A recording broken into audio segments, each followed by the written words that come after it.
サチウスです。大浦崎公園、まったり、ぼっちキャンプしました。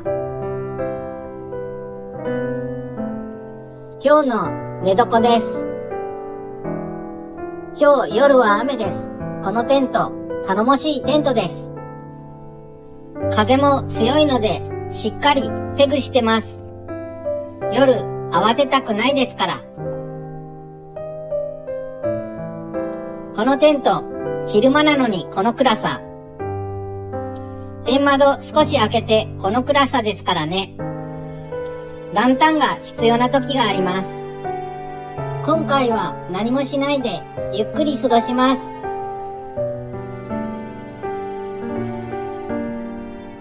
皆様の応援が励みになります。